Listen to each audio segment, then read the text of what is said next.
Smart city ગણાતા અમદાવાદમાં પીવાના પાણી માટે લોકો વલખા વારી રહ્યા છે। શહેરના ઘણા વિસ્તારોમાં ફૂલ પ્રેશરથી પાણી આવી રહ્યું નથી, તો ઘણા વિસ્તારોમાં કોર્પોરેશન દ્વારા ડહોળું પાણી આવે છે। સ્થિતિ એવી છે કે લોકોએ દરરોજ પીવાનું પાણી ખરીદવું પડે છે। દરરોજ 150 રૂપિયાની પાણીની બોટલ ખરીદતા લોકો જણાવી રહ્યા છે કે કોર્પોરેશન તેમને ક્યારે રાહત આપશે એ સૌથી મોટો સવાલ પૂછી પણ રહ્યા છે। કોર્પોરેશનને ટેક્સના પૈસા આપનારા આ લોકો સાથે આખરે ક્યાં સુધી અન્યાય થતો રહેશે તે મોટો સવાલ।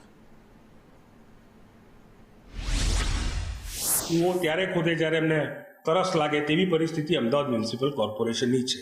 અમદાવાદ મ્યુનિસિપલ કોર્પોરેશનના જે પણ અધિકારીઓએ બીયુ પરમિશન આપતા પહેલાં એ વિચારવું જોઈએ કે વિસ્તારના જે ડેવલપિંગ એરિયા છે એના અપાર્ટમેન્ટ્સમાં પૂરતી ગટર અને પાણીની વ્યવસ્થા આપી દેવામાં આવી છે કે નથી આવી, ત્યારબાદ બીયુના પરમિશન આપવા જોઈએ। 50 રૂપિયાની પીવાના પાણીની બોટલ મળે, 50 રૂપિયા દૂધની 2 થી 3 બોટલ, 150 રૂપિયા તો પાણીની બોટલોના ખર્ચવા પડે છે।